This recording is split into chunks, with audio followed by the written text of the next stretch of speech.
Shri Tripura Rahasyam, MahatmyaKhandam, Chapter 10. Having heard the wonderful legend of Devi Kumari, the amazed Parasurama spoke sweetly after greeting him, Sri Dattatreya. O Venerable Guru, the legend told by you is wonderful.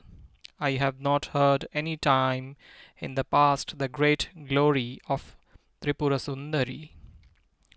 Splendidly worshipped and sung by Brahma, Visnu, and Hara, she, the mother, is indeed supreme. Oh, what a fortune! Drinking through my ears today the ambrosial legend that flowed from your mouth, my mental ailment has been cured. By the compassion of the celebrated Guru, I am blessed. Pleased as you are with me, I am lucky and contented. While drinking such an ambrosial, auspicious story, I never feel hungry, thirsty, tired, or sleepy. O adorable Guru, after drinking the nectarine legend from your moon-like face, I am not completely satisfied. Instead, I am more thirsty to listen to you. I would like to listen again the description of the glorious deeds of Sri Tripurambika. O Lord, please let me listen to it.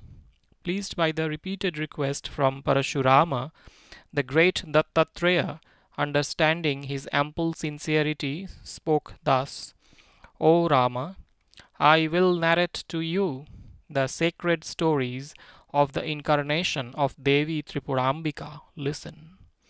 Tripurasundari is said to be the embodiment of vast space. In her shines the universe with its divisions. She, the Supreme, is the embodiment of consciousness and bliss. She is unique, she is beyond comprehension by words and the mind. She is the witness of all and its supporter. To favor the devotees, the Devi works through several forms. Even Adishesha, with 1,000 faces, hoods, is not capable of counting the varieties of her manifestations. Hence, I will tell you about some prominent forms. The primordial one is Kumari, Gauri, Rama, and Bharati are the next three. Also, Kali, Chandika, Durga, Bhagavati, Katyayani are her forms. The great Empress Sri Lalita is known to be the complete incarnation. O Bhargava, listen to their legends which I will narrate in an orderly way. She, the Kumari, the Devi Tripura, who was praised by Brahma and others, took three forms again. I will tell you that sacred and most marvelous legend. Long ago, at the time of creation, Tripura, the universal consciousness, was all alone. There was nothing other than her. She, the embodiment of power, who is self-independent, wanted to create the desire developed. From desire, knowledge was born, and then action. From her three glances, the three gods were born. Pashupati represented desire, Hari knowledge, and Brahma action. They were looked at by Shankari and became naturally powerful and truth abiding. The three gods did intense ascesis, controlling their mind and sensory organs. At that time, There did not exist night, day, sun, the stars, earth, water, fire, wind, the directions, the minute, or the yuga. Everything was just space. Self-luminous as they were, the three gods in that space were engaged in great form concentrated ascesis. After a lapse of several yugas, the Supreme Mother, in the form of transcendental space, addressed Brahma. O Brahma, my child, rise up. What is it that you want to do by penance? Create many beautiful worlds. I have given birth to you only for that purpose. Thus ordered by Parashakti, Brahma decided to create, thinking where he should create. He looked around, he saw the great vast space without a beginning or an end. Thinking that there is room for his creation, Brahma shook his body a little, whereby he felt the touch. Thus, by the touch generated by the vibration of his body, wind was formed. By the speed of the wind, heat was generated. From that heat, Brahma saw Agni taking shape. Then, all around Agni, cool and viscous water was formed. Then, smell was generated. From the dust of the smell was formed the earth, which was hard and capable of bearing the creation. Seeing all this, Brahma thought that the earth to be the place of his creation. Thinking that on this earth I will create a world with many diverse forms, Brahma, the Lord of the world, started his creation.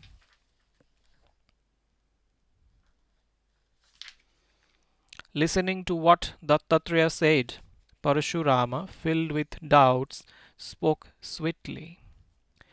O Venerable Guru, by listening to your words that give room for many doubts, my mind is not satisfied. Since Brahma saw space and other elements, it seems that they are self-existent and that there is no other creator for them. Then, without sound, how these elements named by Brahma were before their birth? Tell me what the relation between sound and the body made up of 5 elements is. O compassionate Guru, nothing other than your words that are like hot rays of the sun have the power to melt my snow-like doubt. Gurus of your order with extremely pure mind will disclose the secrets to their disciples even without being asked. Thus asked by Parasurama, the pleased and compassionate Dattatreya, who is an adept in speech, spoke lovingly. O Rama, you are the best among the intelligent. Your question is very clever. Your question has 3 aspects. I shall answer you later. It cannot be understood in a hurry. Therefore, have patience now. By teaching to a disciple at a wrong time, he gets confounded. Also, such a teaching will beget contrary effect. Inopportune learning leads to destruction like the weaver of mats. Listening to the words of the Guru, Parasurama, the best among Bhrigu clan, questioned again, O Guru, what is it that you said? Who is this mat weaver? What is his story? Why was he ruined? Please tell me. Thus questioned again, Dattatreya, who is the most exalted among learned, spoke, O Rama, listen to the story of the mat weaver, which happened some time ago. In the city of Yadu in Kalinga land, there was a skilled mat weaver by name Kuvala, who was well trained in that work. That Kuvala made mats having many designs and offered them to the king. who was pleased by his merit. The king gave him much wealth, by which he became rich. Having heard about the greatness of the Brahmins by listening to sacred texts, he was spending the money for their worship. Once he was listening to the sacred texts with great interest. There he heard about the knowledge regarding the self. He was not able to grasp that subtle knowledge even after repeated hearing.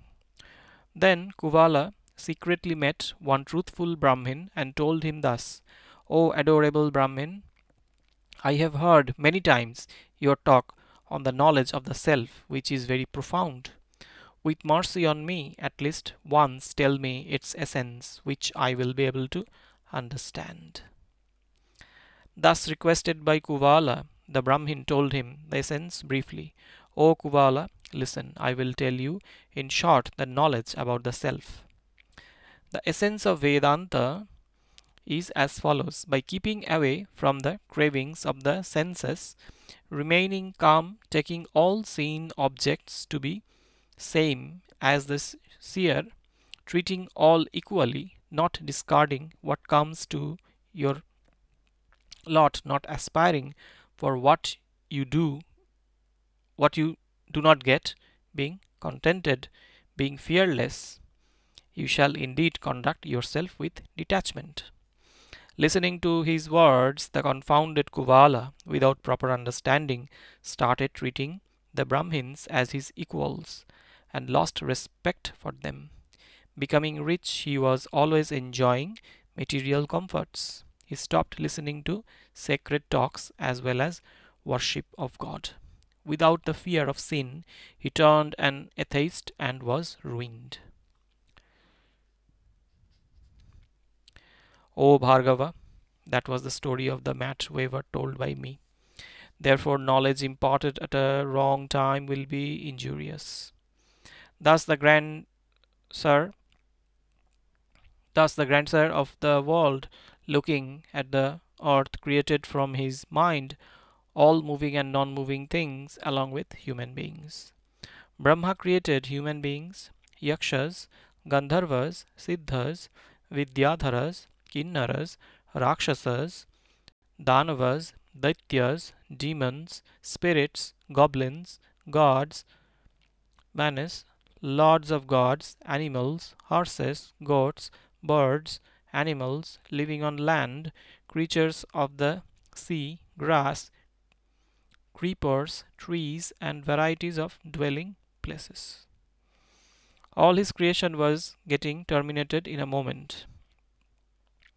Seeing his creation sinking, he made up his mind to do ascesis. After a long time, the Supreme Mother addressed him incorporeally. "O Brahma, leaving aside the duty of creation that I had ordered, why are you doing penance?" Hearing the words of the Devi in the special form, Brahma said,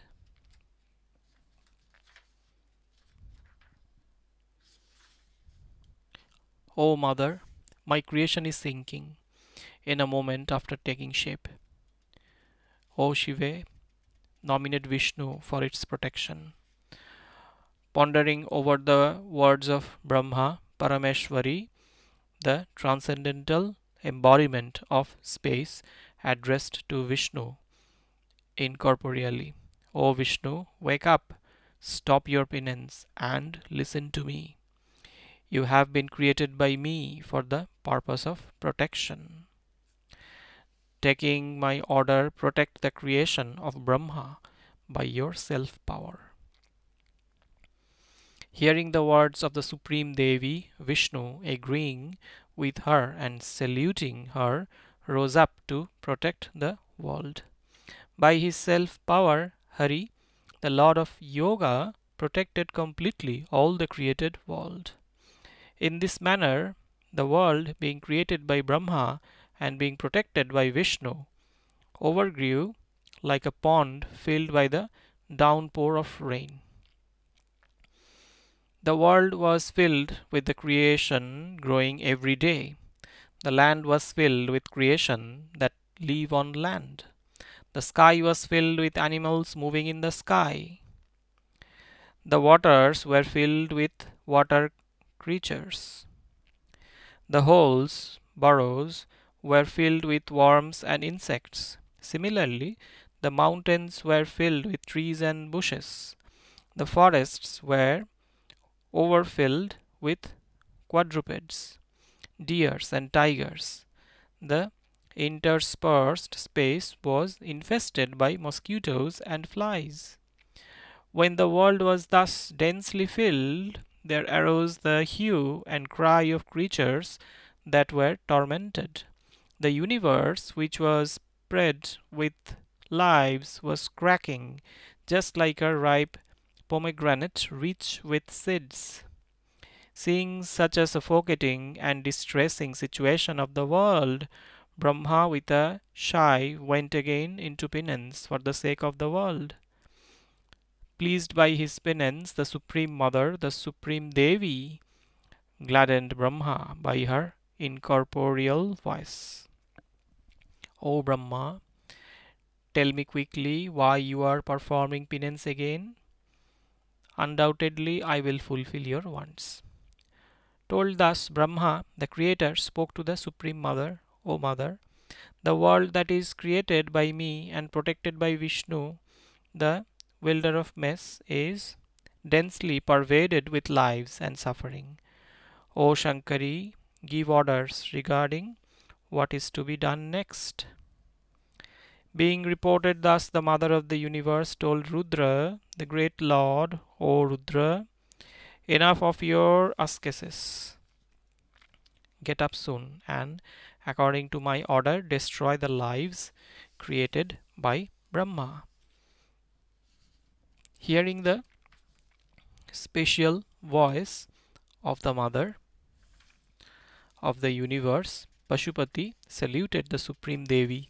Accepting her orders, he determined to destroy the world, and by opening his third eye, reduced to ashes all the world in one stroke. Seeing the surprising manner in which the world was destroyed, the displeased Brahma addressed Rudra by saluting him with folded palms. O Mahesha, stop your strange destruction, which has reduced to ashes in a moment my long-term creation. Therefore again do penance for the benefit of the worlds. Thus requested by Brahma, Shiva started his penance again. Then Brahma, the Lord, worried about how to proceed with his creation, created his representative creators from a portion of his being. The creators, Daksha, Kashyapa, and others created animals, and the entire world was filled with their varieties of moving and non-moving creations. Then Brahma thought about gradual destruction of the world. He pleased Rudra by praying to him. Born from Rudra, Yama, the god of death, was allotted the job of destruction. Brahma said, O Yama, as ordered by me, gradually destroy the creation. You are indeed created by me for this purpose of annihilation. Hearing the words of Brahma, Yama saluted him and spoke, O adorable Lord, please pardon me. I do not like to do the work of destruction. People will curse me for that. Do not allot me such a cruel task. Even after repeated requests, Brahma did not concede. Being thus rejected, Yama took to penance. Yama did penance for 10,000 years with discipline, standing on his toes and sustaining on fallen leaves. Then the pleased Brahma spoke thus, O Yama, I am pleased by your penance. Ask from me any desired boon. Listening to Brahma, Yama spoke, saluting with folded palms. O venerable Lord, if you are pleased with me, I do not want the task of destruction. This is my request. Hearing that, Brahma said, O Yama, this is not possible. My earlier order that you shall destroy cannot become false. Quickly ask for another boon from me.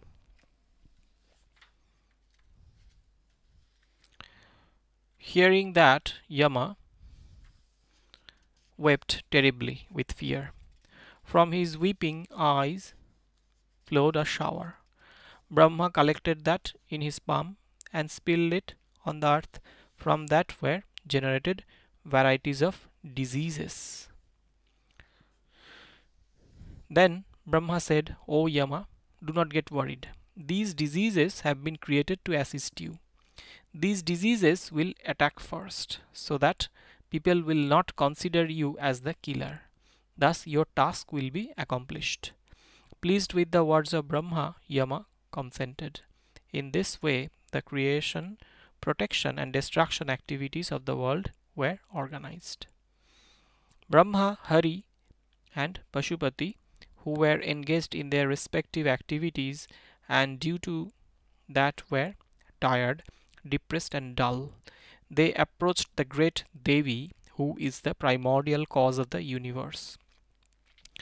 The transcendental Maheshwari, pleased with the trinity of gods, appeared before them as a composite form of them. She was tricolored, had 12 arms, 10 faces, was exceedingly luminous, had 25 eyes, was yielding the water pot, the rosary, the signs of boon and protection, the disc, the conch, the mess, the lotus, the deer, the trident, the axe, the skull in her 12 hands. She stood pervading the universe. Note the composite form, 12 arms, 4 multiplied by 3, 10 faces, Brahma 4, Vishnu 1, Shiva 5, 25 eyes, Brahma 8, Vishnu 2, Shiva 15. Seeing her, Brahma and the others prostrated on the ground, horripilated and filled with tears from devotion to her feet and their inner being blissful from her vision, they abundantly praised her. We salute you, O Devi. You grant to your devotees more than their desire. You are the ruler of the universe. Your great splendor is infinite. You have displayed the array of universes just for your sport. You are the transcendental Brahma. You are the life vein of Parameshwara. In the process of measuring the group of principles, starting with the earth and ending with Shiva, and also the group starting with Kalagni and ending with Shiva, and similarly the moving and static creation and the entire lot, if you, the Devi, is abundant or is absent, it would be like searching for water in a mirage. O Devi, even though you have pervaded all the different objects in the world and always displayed your presence, it is a great wonder that our sensory organs like ears and our speech or even our mind, which has a deeper place in our body, fail to ponder on you. O pure Devi, for the sake of easy comprehension through mind and senses by your saluting devotees, you, out of utmost compassion, favor them. O Mother, who are anxious to protect the world, you manifest in the same form as meditated upon by the worshippers of your lotus feet. O consort of Shiva, by the closing and opening of your eyes, innumerable universes are destroyed and created. For you, with a supreme powerful form, with great power of illusion, it is a small matter that you take several forms to grant the desires of your devotees. O Mother, we, Brahma and others, having been allotted by you the work of creating, protecting and destroying the world, are continuously engaged in them. In that task we feel depressed, having lost our strength, valor, and splendor. You alone, who are the Supreme, will be able to rescue us.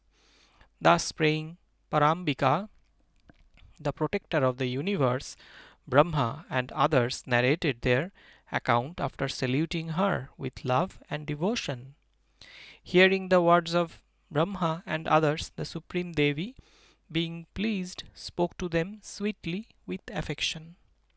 O Brahma, Murari, and Shambhu, I know your condition. Your physical form is without my component. Hence, you are tired in your tasks and you have lost luster, strength, and potency. I will soon grant you auspiciousness, do not worry. Saying thus, the great Devi Tripurambika brought out from her body 3 forms. These 3, in association with the powers of Brahma, Vishnu, and Mahesha, took 3 forms. They are Vani, Rama, and Rudrani. They are respectively white, red, and dark in color and seated on the swan, the lotus, and the lion. They are the gem mountains of beauty with the guide of an intoxicated elephant with soft and red feet, with a row of nails whose rays have humbled the luster of moons, with 4 feet like the tortoise, with stout beautiful ankles, with shanks like the quiver of Cupid, with waist unseen like space, tired with heavy hips that are covered by luxurious silk robe, with a deep navel resembling the vase for the creeper of beauty, with 3 folds on their soft belly, beautiful with fine hair, bent forward because of the weight of their breasts, looking like ruby pots, with long and soft arms like the stalk of the lotus palms, with conch like necks, with lips like ripe cherries.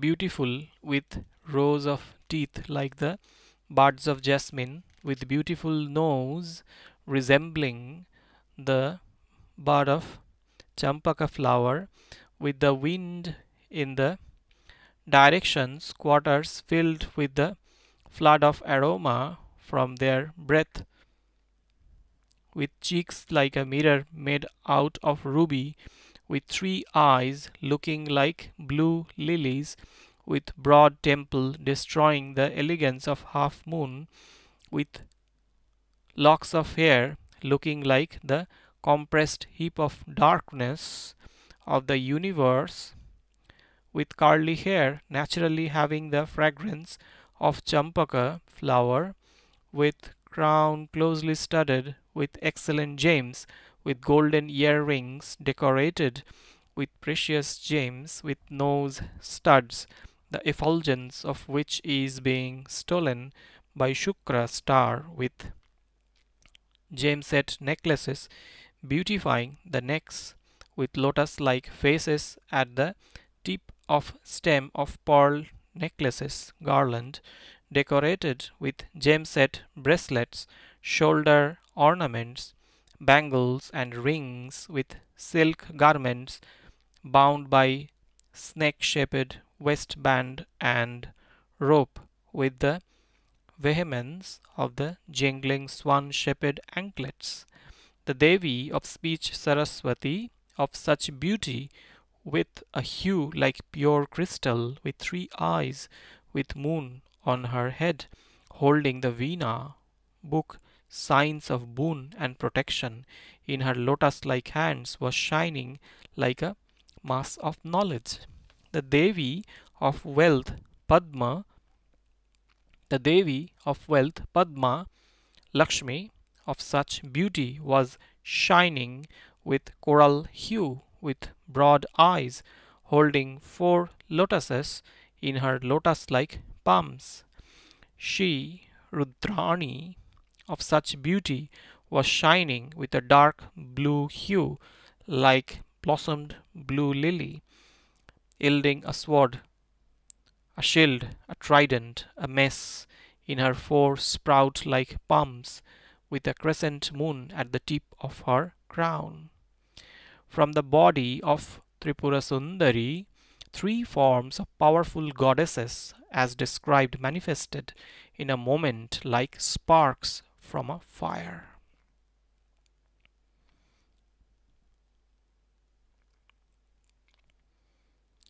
They saluted the Supreme Devi and then stood near her.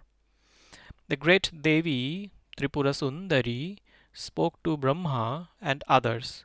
O Brahma, Keshava, and Hara, these 3 powerful goddesses have been created from my power for your sake. Accept them in this order. O Brahma, the coral-colored one is from your aspect. O Hari, the dark blue-colored Rudrani is from your aspect.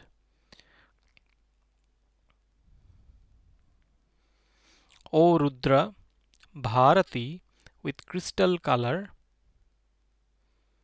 Bharati with crystal clear body is from your aspect. They would become famous as sisters of the aspects from which they have manifested.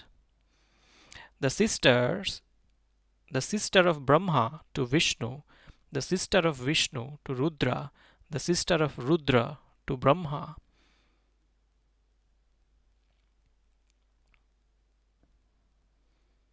The sister of Brahma to Vishnu, the sister of Vishnu to Rudra, the sister of Rudra to Brahma. In this manner, you accept them as your wives, and let the marriages bring good fortune for you.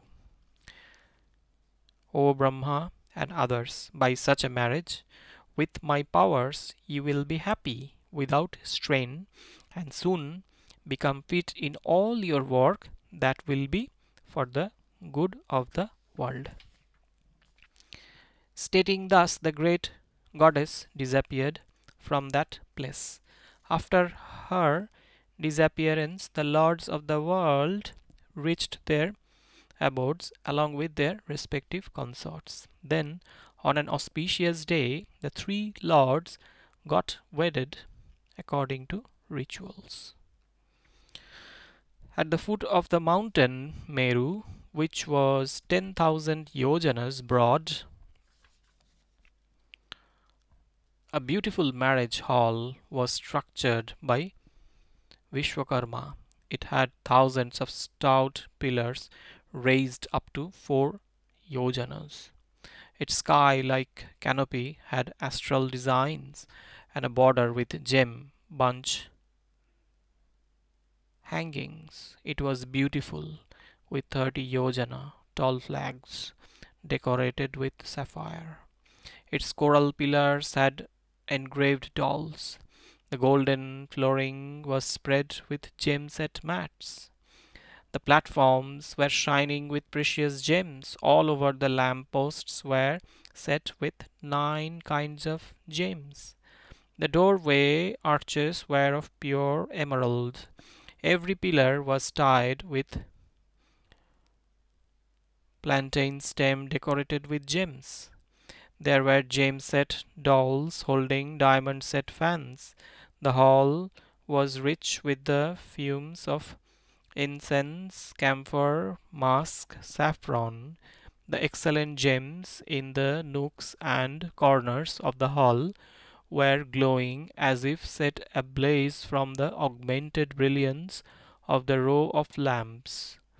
In that hall there were many beautiful orchards with naturally oozing sweet honey that attracted a row of buzzing bees with the melody of intoxicated parrots and cuckoos, with branches of trees touching the ground by the wet of the bunch of fruits. The eminent sculptor created all these for the marriage.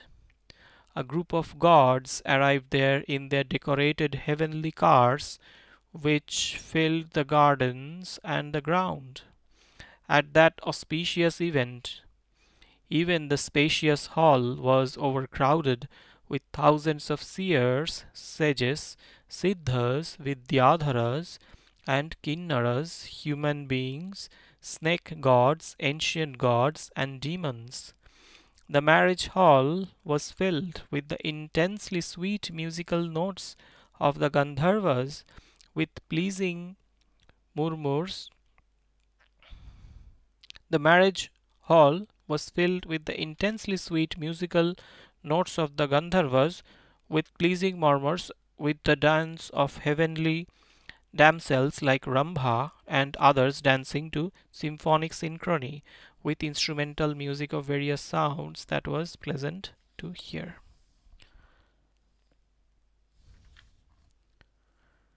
The charming ladies of the gods, demons, and men were well decorated with varieties of ornaments set with fresh gems and valuable clothes shining with precious diamonds. In such a grand hall the marriage was performed. In the center of that brilliant hall, while the fire was blazing on the gem-decorated altar, Shankara held the sprout-like palm of Sharvani, the sister of Vishnu, and wedded her by uttering Vedic chants. Then on the same platform the supreme Narayana held the lotus-like palm of Rama, the sister of Brahma, and married her. Then Brahma held the palm of Vagdevi, the sister of Pashupati, and married her. By that auspicious marriage everyone assembled in that hall was very happy. Thus Brahma, Vishnu, and Maheshwara married the three aspects of Tripurasundari, who were known as Vani, Lakshmi, and Shiva, who are the mothers of the world, who destroy the sins of their devotees, who bestow auspiciousness and gift speech, wealth, and knowledge, who wear many jewels and clothes, and who shine with their weapons along with their consorts. The three great gods who were extremely happy and who were relieved of strain went to their respective abodes and were engaged in their tasks of creation, protection, and so on of the world. They were always immersed in the worship of the lotus feet of the great Devi. This is the sacred legend of Tripurasundari, wherein she, the well-wisher of the whole universe, manifested in three forms as Vani, Rama, and Shiva, and wedded Brahma, Vishnu, and Shiva by such aspects. This legend, which confers longevity and grants what one desires, should be always heard by the devotees of Tripura with control over their senses. For the devotees who hear this legend, the Supreme Devi very quickly grants all material comforts and at the end imparts the knowledge of Parameshwara Shambhavi Diksha according to their devotion, and finally accords the highest place from where there will be no return to the cycle of birth and death. O Parasurama, you have heard with concentration this marvelous legend of Tripurasundari, which yields great benefits. This should never be told to non-devotees, to atheists, to fraudulent ones, and the wicked. If told to such, the Devi will be angry on the teller. You have to imbibe and meditate on this always. O intelligent Parasurama, tell me, what more do you want to listen? End of the 10th chapter of the MahatmyaKhandam of Sri Tripura Rahasyam.